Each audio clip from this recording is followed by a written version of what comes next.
I'm Gary Michaels, the world's only biker comedy hypnotist, and I'm chatting with Staxx.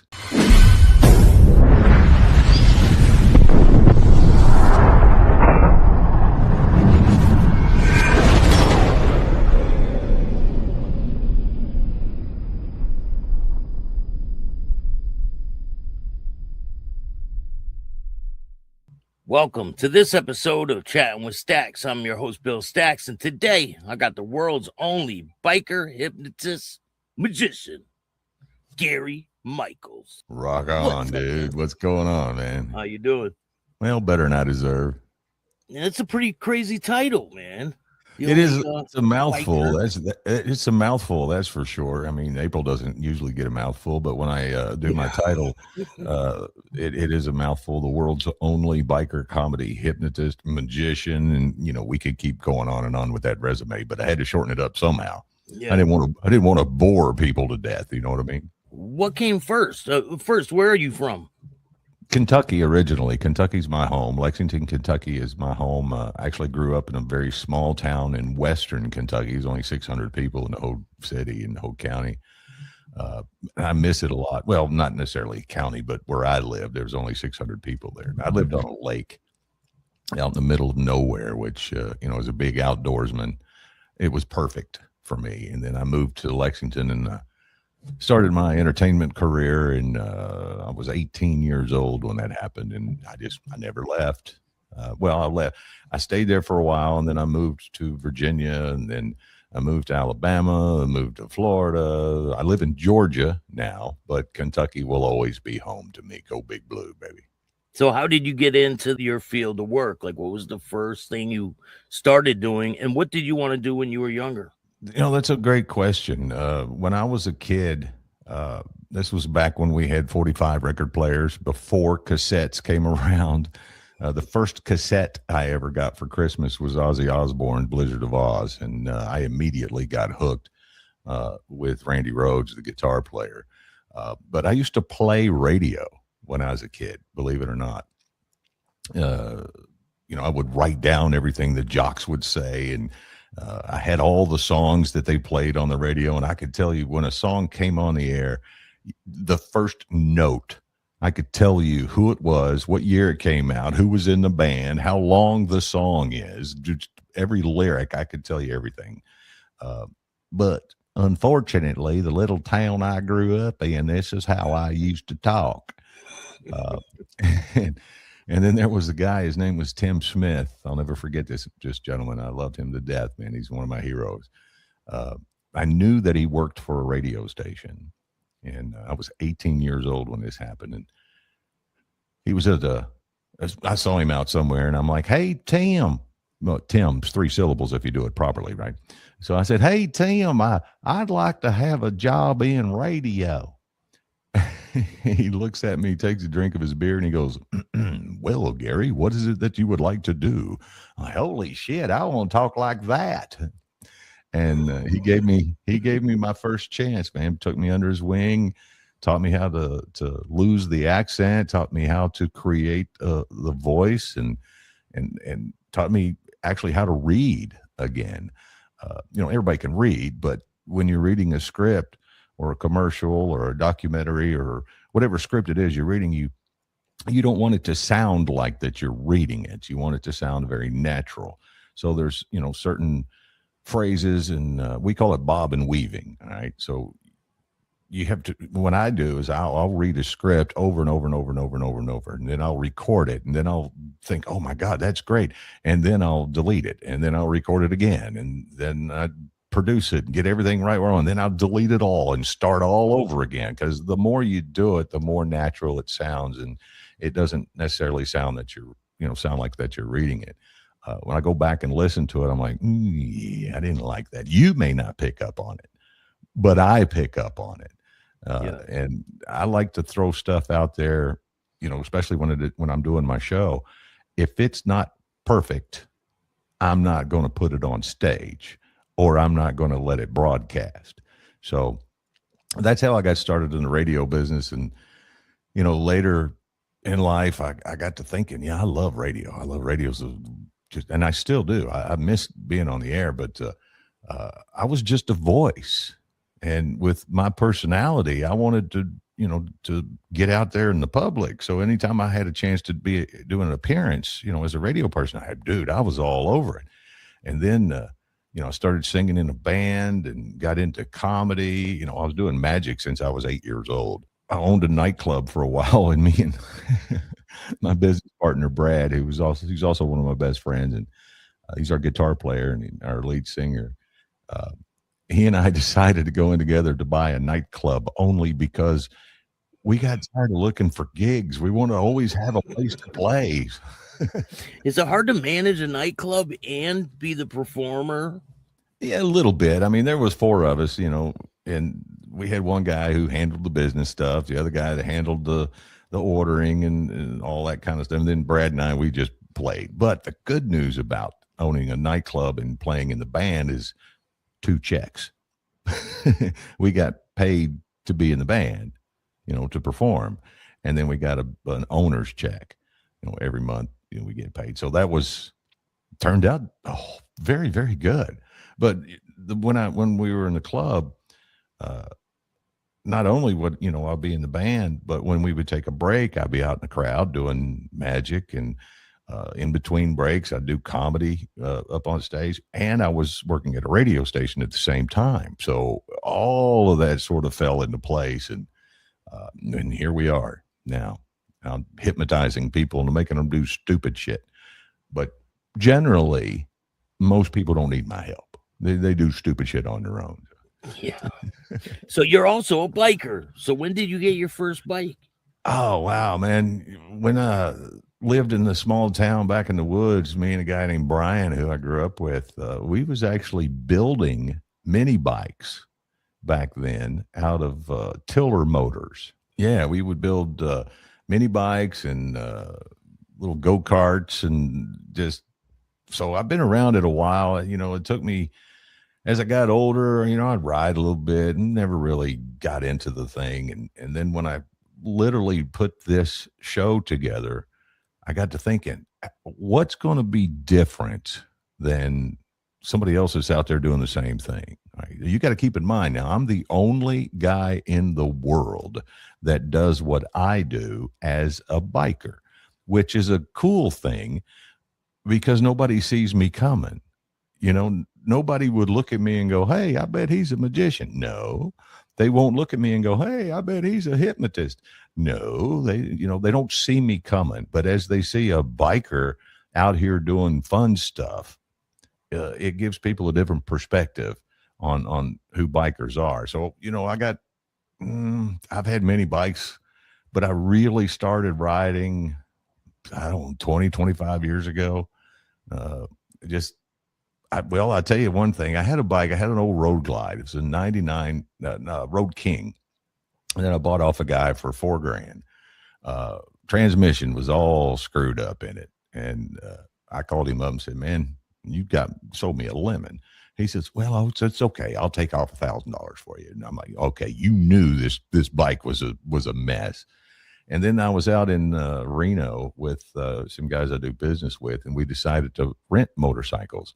And we rode around Tahoe and all around Nevada and parts of California and stuff. But the bike that I rented was a Road Glide. First time I'd ever ridden one. And it was a matte black Road Glide. I absolutely fell in love with that motorcycle. And then when I got home from that trip to Reno, I immediately went to the Harley shop and bought one exactly like the one I had rented. And it's just been going on ever since. Yeah. And you perform in a lot of bars and things with a lot of other bikers, right? Yeah, I do most of the rallies. I'll tell you, there was a lady who owns a bar in Myrtle Beach, and she also had one in Sturgis, but I think she sold the one in Sturgis. I don't really like mentioning any names, Beverly Beaver, but she had told me, literally told me when I was getting started with this act, she goes, I'm sorry, Gary, but your act will never work at a bike rally. She told me that. Yeah. And I'm like, thank you. for telling me that, because I'm about to prove you wrong. So, this will be my 6th year in Sturgis. I do Thunder Beach in Panama City. I do Daytona. There's been many, many, many Route 66 bike rallies. I used to do all those. Gibtown Bike Fest in January.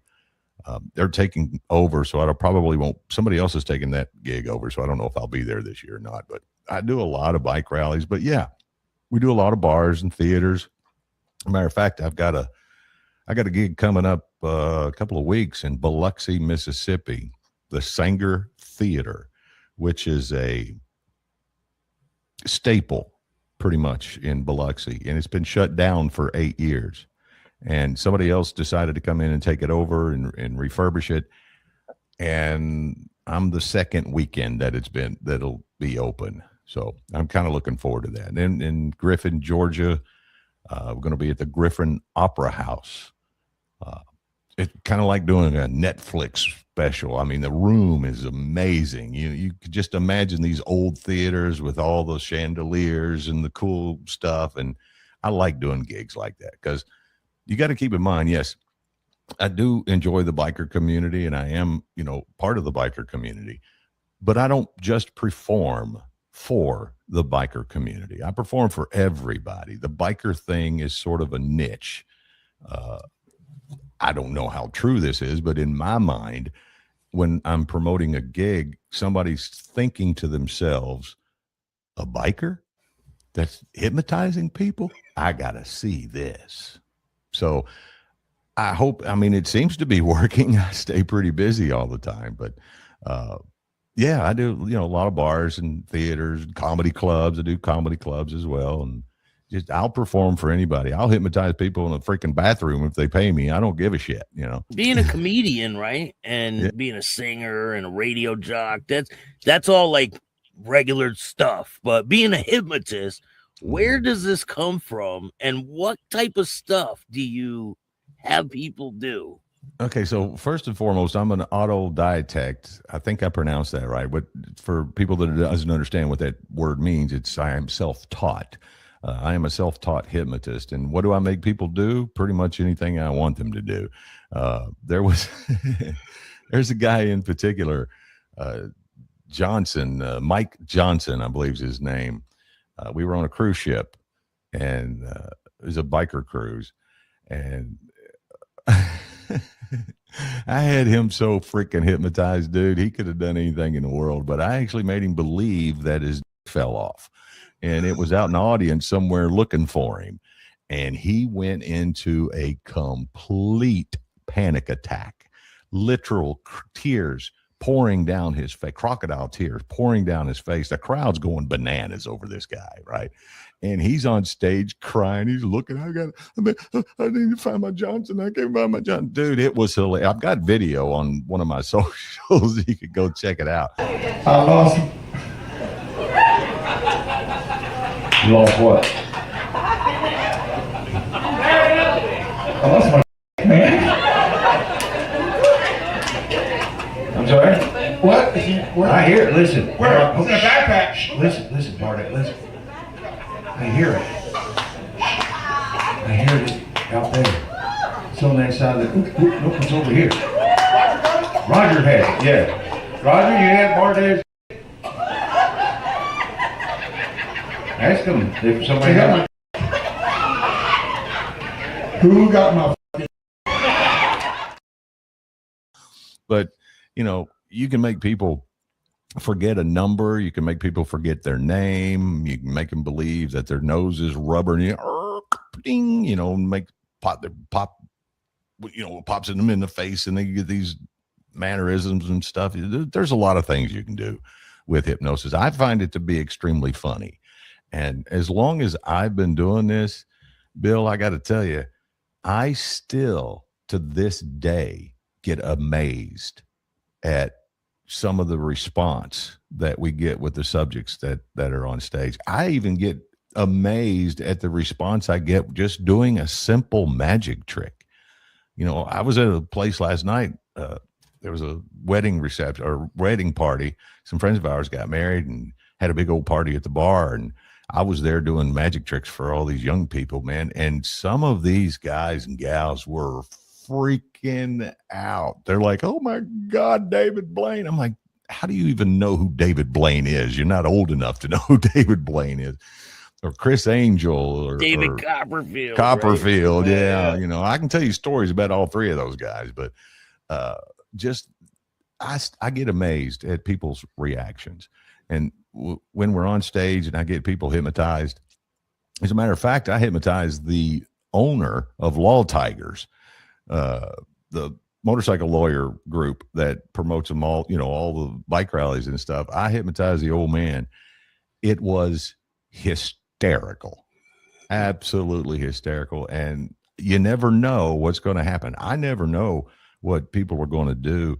And I don't ever rehearse anything. I don't write anything down. Everything's off the top of my head from the cuff, get to figure out this guy's personality or this girl's personality. What can I make them do? Okay. She's going to be cool to where her boobs are talking to each other and they're arguing out and they're loud and you've got to calm them down, and I've made them believe that their family bits were speaking all of their, dirty little secrets and stuff. Just and to see like, someone. shut up. I've seen it, dude. I've seen women literally having an argument with old Bessie. Just seen it happen many times. Well, So of course, I made them do it. Do you get people that don't believe in it? Yeah, all the time. That's a great question. A guy named Ronnie, we were in Junebug Boogie in Tennessee, and I want to say this was 4 or 5 years ago. And this is out in the middle of a field in the backwoods of Tennessee, and this is an old school bike rally. And when I mean old school, titties on toes, a bunch of naked people everywhere. I mean, it's one of them old bike rallies. Well, anyway, we're in the bar, and poor Ronnie. Ronnie looked at me and he says, "Are you the hypno guy?" Yeah. He said, "I don't believe in that shit." Really? He goes, "There's absolutely no way you can hypnotize me. I don't believe in it, and I won't allow it to happen." I said, "Okay, you want to give it a shot? Come on with it. It ain't never going to happen." 4 million views later on one of the video socials. I don't know if it was YouTube, Facebook, TikTok. I don't know what it was. But anyway, 4 million views later, he actually became a believer. He also became a pretty good friend. And then, was it last year at the Kentucky bike rally, Little Sturgis, his son was out there and he says, "I'm different than my dad. There's no way you can get me." Okay. And he ended up center stage with all the subjects out of doing stupid shit. So yeah, they're all believers now. There are some people that don't believe in hypnosis, but hypnosis is actually very real. It's a very common state of mind. And anyone who has a working brain is hypnotized 70% of the day. And I can give you some examples about that too. Is there a certain way that you do it? Like, do you hold like a thing in front of their face? Yeah, that's called the induction. And there are infinite ways to get people into that hypnotic trance. Tone of voice, phrases. Yes, you can use the pendulum and do that kind of thing like you see in the movies or whatever. But I can take an ink pen, knock them right out. I've taken a fireball bottle, them little bitty fireball bottles. I've taken one of those and they're out like a light. Really? Yeah, man. It's a science more than anything. And once you understand it and you understand how the brain works, it's fairly simple. I mean, here's the hard part is some people will go under the hypnotic trance very quickly. Okay. They're called somnambulistic. And those are the ones that I'm looking for, the people that go under the trance very quickly. Other people may take them 5 or 10 minutes, 15 minutes perhaps to get them into that state of mind. But as a performer, I ain't got that much time, dude. I want to do this very quickly. So what I do differently than most hypnotists is a lot of these guys will actually ask for volunteers. They'll have them come up on stage. All right. And let's say you got 20 or 30 people up on stage. They, oh my God, I want to try to get hypnotized. And by the time he's done, it's boring as hell to watch. But by the time he's done, he's already set 90% of them down, and he's only got 5 people left. All right. So I don't do that. What I do is I hypnotize the entire audience. Anybody that can hear my voice, I'm going to hypnotize your ass. Now, you may not believe you're hypnotized.